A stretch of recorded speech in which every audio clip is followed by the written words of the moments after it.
How's it going, guys? John, the Basic Expert here, and in this week's video, we're talking about Canvas of Kings. I was sent a complimentary copy of the software under the pretense of obviously showing it off on my channel, but giving my honest views and thoughts about the software. So this is going to just be a quick little video kind of showcasing some things. I will say what I really think is neat about the software is it's either made by one guy or a really small team. I've only been in contact with one person, I think, about this software. I liked that a lot of it was from a sketchbook. A lot of the map assets you're about to see were just hand drawn in a sketchbook. The artist in me loves that, so that's a big bonus for me as well. So it gives your maps that you make in this a really neat hand drawn look. Also, I like, and it says this on the Steam page, on the Steam store page, that you don't need an extra license beyond the one that you purchase on Steam, which costs $18.99, I think.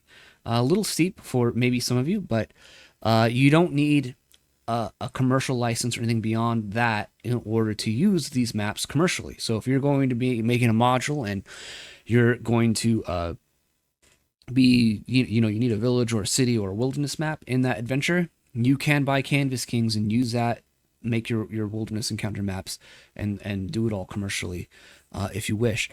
So and there's no extra license that you need beyond purchasing the game, which I think is really neat and very generous of the creator to do that. Not even like Dungeon Alchemist has that. Although Dungeon Alchemist threshold is a lot, it's pretty high. It's like $100,000 or something like that, and then you have to buy a special license.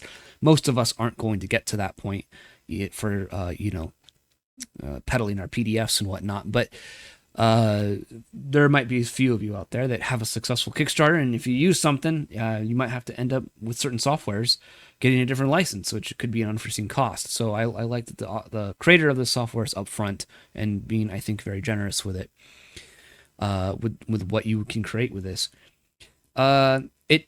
Software is really neat. It has a lot of functions and controls and things like that. I'll have some pictures of some cool maps up here as well that you can look at while I'm talking.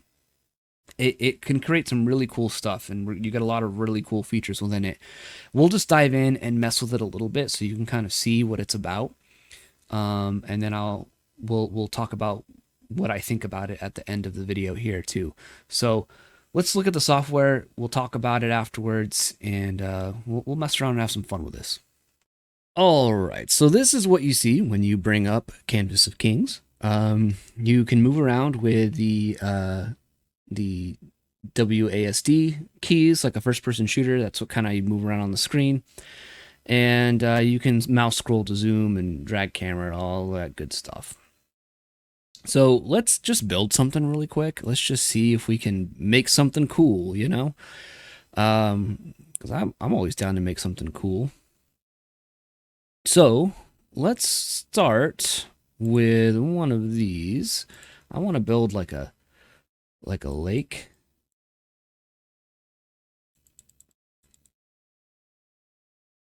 Here. Turn that into curves. I like that you can do some of these as like, vector Bezier curves or whatever.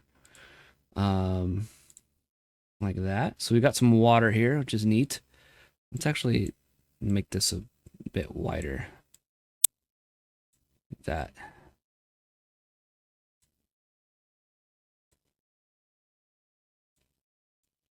There we go. All right, so we got some water here. Let's build like a little castle maybe over here. So I kind of want to have it be like partly on this. And what's neat too is if I click this and I push T, I can start like raising it up, as you can see. I think I want to bring it in because I'm taking up too much of the water there.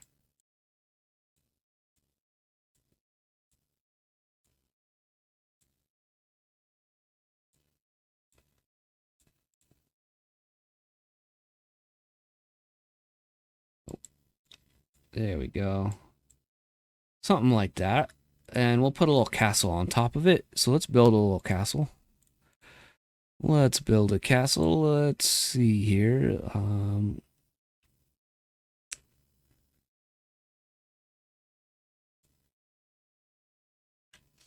And we can do F to scale down.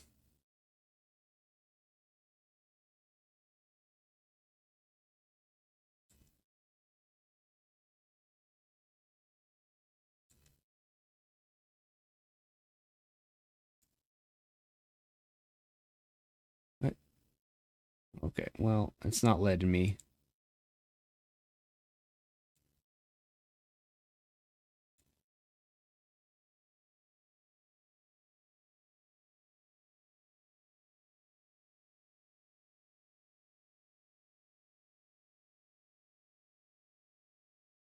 Turn the path close on, and we'll do that. So we got some walls here. I'll move this over here, move this down, move this here. Put the castle walls like as far on the edge of this as we possibly can.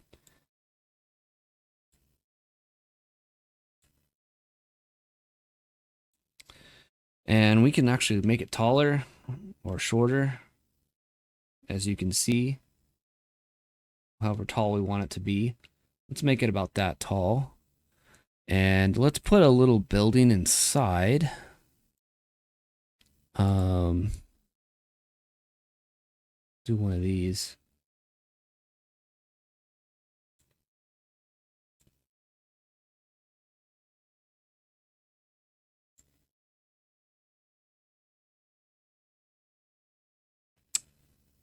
And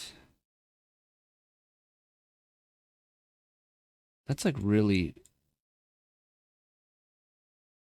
there we go. Wish I could adjust the width on that. Something like that.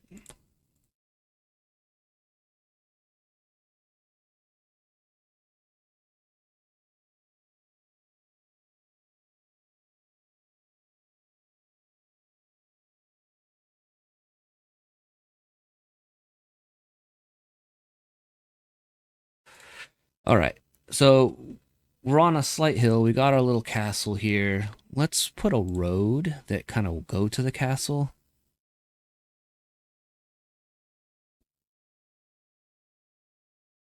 Into a dirt path. And let's say it comes from like this area.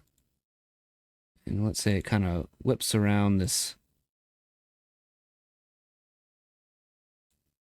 lake. There's like a path that goes around back to that.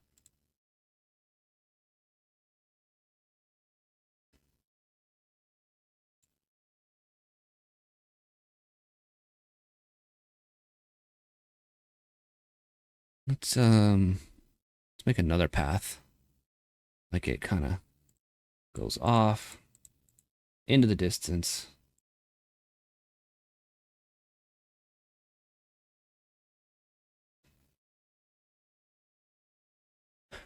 So we got our castle. Let's build some trees.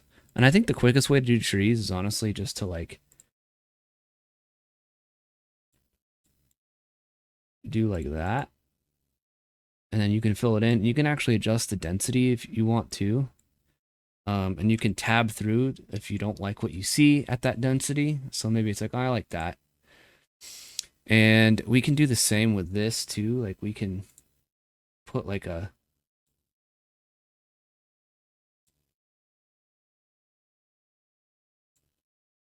I think, I don't know what happened there.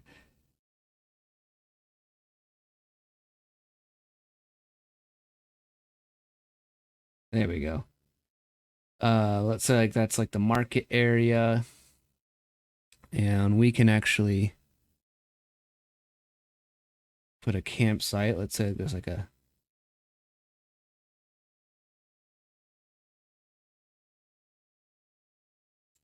campsite over here.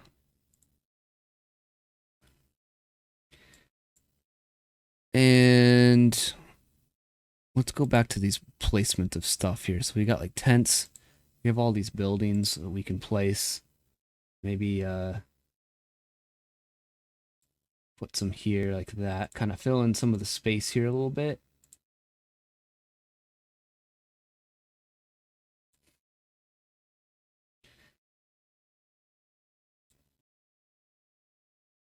If we want to, why don't we just add like another, I'm going to add another water area here.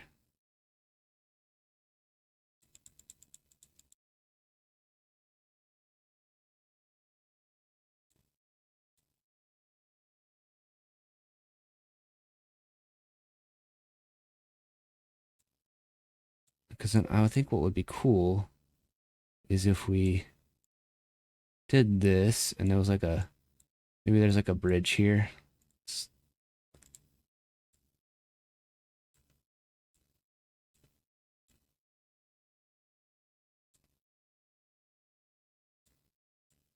Like that. And we have bridges somewhere over here. Where did I see bridges?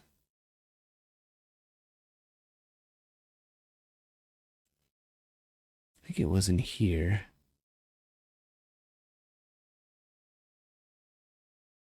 Here we go. Wooden bridge or a stone bridge. We'll go with a wooden bridge. Kind of goes like this.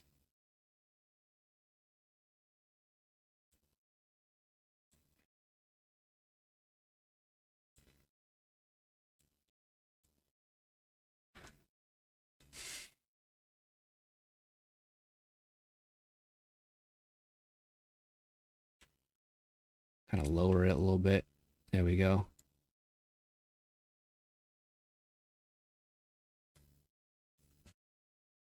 Which I think it needs to be just a little higher.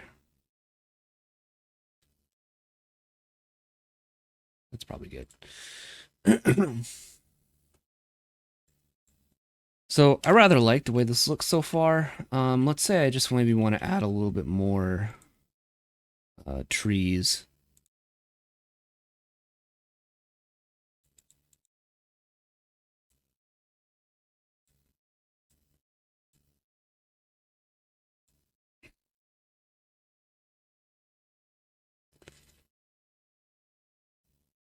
That's the path tool. We want this one here. Plot tool. Because I want it to fill in with a bunch of trees. Like it's just this totally forested area.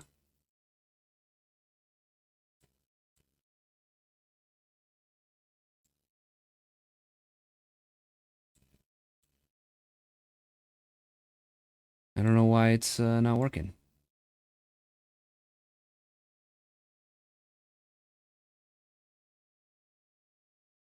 There we go. Maybe decrease the density just a tad.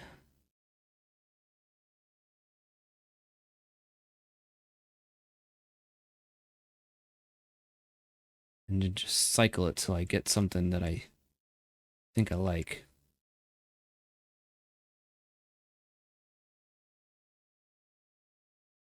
Let's bring it all the way up.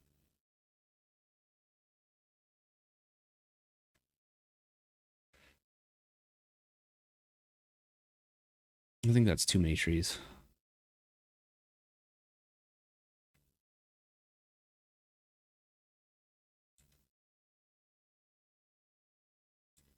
I can move just these individual ones out of the water.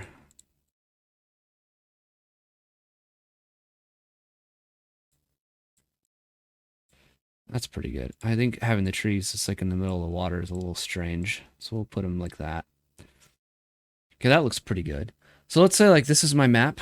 I've made my little stronghold map here for, maybe there's like a minor lord that lives here in this castle. And, I want to put some finishing touches on this. We can add some weather, which is really cool. We can change the direction of the wind, and you can see here. Actually, it might be better if I can show clouds. So the wind's blowing that way. Now it's blowing that way. You can change the direction you want the wind to go and how strong it is, which is kind of funny. You can make it very slight like that. Maybe you don't want clouds, but maybe you want some fog. You can do that too. You can add some snow and then even actually add like snow falling, which is pretty cool. And why is it animated? You might be asking. Well, because if you go up to export, you can export as a PNG, a JPEG, or a video, and so that means that you can upload it to your VTT and actually have animated battle maps, which I think is super cool as well. So I don't want snow right now, so we'll turn off the snow. I don't know what unshaded means. Doesn't seem much different to me. You can play with a light. You can change the watercolor. You can change the object light. You can change smoke color, ambient light, sunlight. So you can get all kinds of wacky lookingness with this if you want. Maybe I want it more like that. You can even go white and go black and white. Maybe I like it like this kind of yellowy tint though. And then ambient light, which is like the shadow light. You can see how that affects things. And you can change the color of that as well.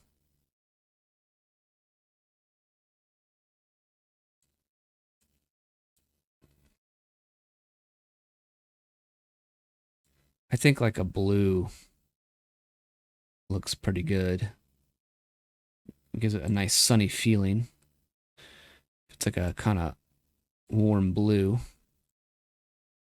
That's interesting. I never played with that. Energy level. Keep it at 1. You can change your shadows if you want, which is really neat. And the length. Where you think the sun is, how the opacity is with that. So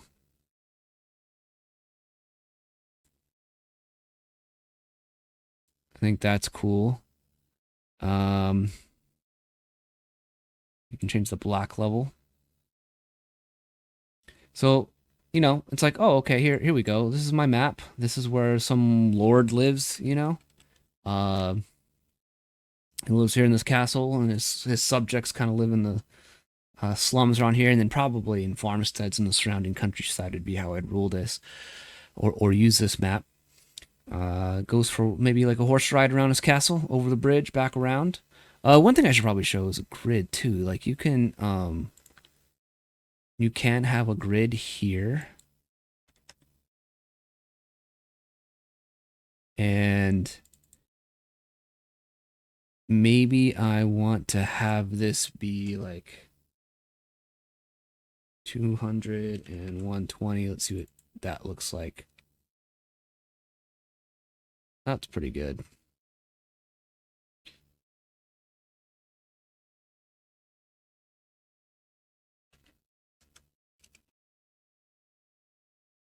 That's better. So when I go to export mode, and I can have it export with the grid. Actually, I can change the grid color too. Like that's really hideous, Like I don't like that. You can change the opacity too. So it's like that.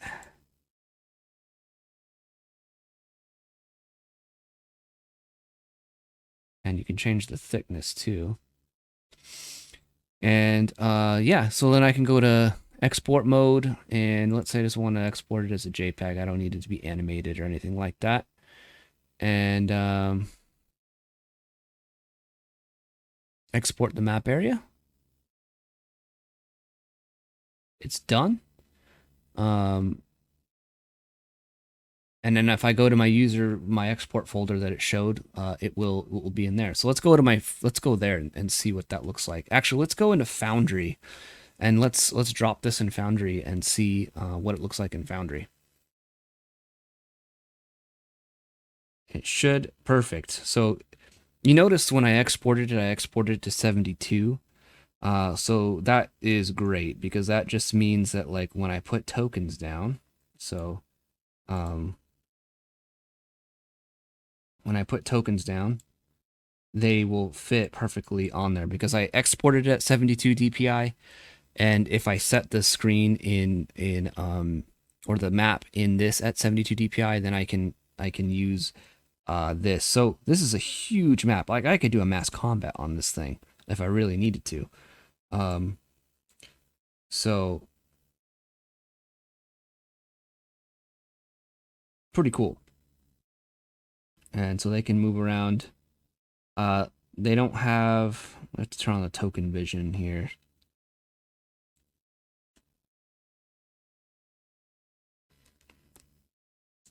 I'd have to go through and I could I'd have to. That's one thing that like Dungeon Alchemist and a few others do really well is that they export line of sight files for it, but I can't make as big of a map. Like it doesn't export very well.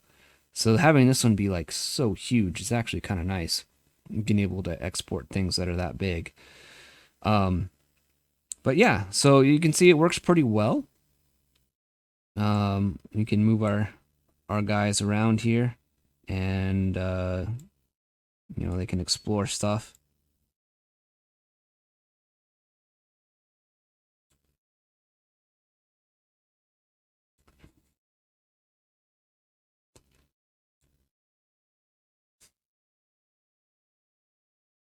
And worked really well here in Foundry, and I can zoom in, and it looks nice and crisp. I can zoom in pretty far here, like even if there's a small battle going on right here, you know, it looks nice.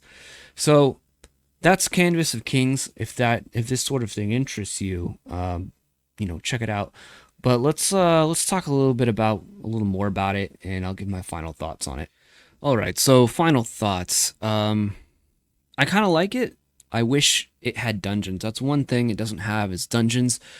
But because if I'm gonna run a campaign or I'm gonna make this like an epic thing where I want lots of battle maps and I want lots of these things, I'd like the dungeon maps to match the overworld maps and the city map. Like that would be a nice theme if there was some dungeon tiles that match this, and that if I could make dungeons with this, you could probably technically sort of do this with the interior. There's like this interior ones you can do where you can make like interiors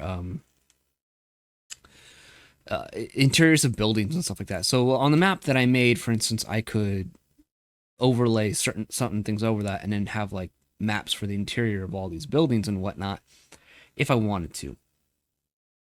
I don't think I'm gonna do that, but you can do that if you wanted to do that, and you might be able to make that work for a simple like interior dungeon map, but it's not gonna have the same sort of vibrancy as I think that this has as far as like overworld, wilderness, and city and town maps. And again, it's 18.99, so you have to judge like, am I willing to get in on this now? Am I going to find use at that price right now? That's going to be something only you can answer. Uh, I have maybe a slightly different view because I don't have that cost in my head because I was given a Steam key to look at this and show it on my channel. So, I'm not out to 18.99. So I don't, I can't judge like if I can't judge objectively, I guess I'll say. Um, I do think the software is really cool, and I hope that the developer keeps up on working on it because if he can, I think this will be really neat, and it might give some other softwares a run for their money. I like the style, I like the aesthetic of it, of the hand drawn look. I think it's really neat. It has a really cool vibe, has a really cool look. Again, if a dungeon tile set could be made to match this, that would be amazing. So I hope that's down the line. I hope that's in the pipes to be made for this. But it's for overworld maps, for land maps. Like I plan on again. I'm going to be running a Castles and Crusades game for some in-person friends, and I want it to be a city adventure because the kind of game I like to run is the kind of game where we always end back in town. And what easier way to end back in town than when the whole adventure is in town? So if someone is unable to make it week one or week after week or session after session, it's not so big a deal. They're still in the city, they're still doing stuff. It's still easy to track time, and there's not these weird time anomalies going on or paradoxes of like characters plopping in and out of existence within a dungeon or something like that from their dungeon naps. I don't like running games that way anymore. I've never liked running games that way. I just never could put my finger on why I didn't like it. Now I know why. And I don't want to run games like that anymore. So I kind of want to do a city adventure, like in a seedy, gross, disgusting town. And I might make the town in this, because I could print up a map and, I could point to the players. I usually do theater of the mind, but I could still see use of this for like pointing to this on the map. Like this is this here, this is this here, and being able to figure out what's what, kind of explore the city building by building with them, and then what's underneath the city as well, like the catacombs, the sewers, any tombs, graveyards, anything like that within the city. Those are places ripe for exploring. Especially, my premise will be that the city is built like on the skeletal remains, the ruins of a previous, post pre-apocalyptic city. Like I run D&D as a post-apocalyptic game in a lot of ways. Even though it's medieval fantasy, there's that post-apocalyptic, your post-collapse feeling within D&D that works really well. And so my thinking is that the catacombs and things under the city are much older than the city on top, and so that's why there's treasure and loot and crazy monsters, and it's the mythic underworld. So that's all to say, I'm gonna probably get some use out of this in order to make my city map for that, because I like the ones that kind of like auto generate stuff and you can kind of get some neat looks from it, but I think I'm going to get a better look from this. And if I take this over to Staples or Kinko's or something like that and get something like really big printed up that I could just lay on the table, that would be pretty sweet. I think my players would be impressed by that, of like a giant city map of where they're adventuring. So I'm going to get some use out of this. So like, subscribe, share the video if you found this video interesting and you want to give Canvas of Kings a shot yourself. It's on Steam. It's made by what I think is a small-time creator, and I like supporting those guys. I like supporting people like that. I think they put in a lot of hard work. As one of those kinds of people myself, I think it's important to give those kinds of people a shout-out and your support if you can. So I think it's really neat. I love the hand-drawn look. I think it has a lot of potential. It has a ways to go. He says it's going to be in early access until mid-2025, so there's still about like another 2 years. Another year of 2 years probably of it being in early access, and I'd love to see what his final vision of this is going to be. I think it'll be really cool to see. So that's going to do it for this video, guys. If you like to support the channel, again, like, subscribe, share the video. You can also support on Subscribestar right here on YouTube or on my Guilded server. Make sure you check out my Substack. Links to all these places are on my Substack, and I'll have that in the pinned comment below. So thanks for tuning in. I'll catch you guys on the next video. Peace out.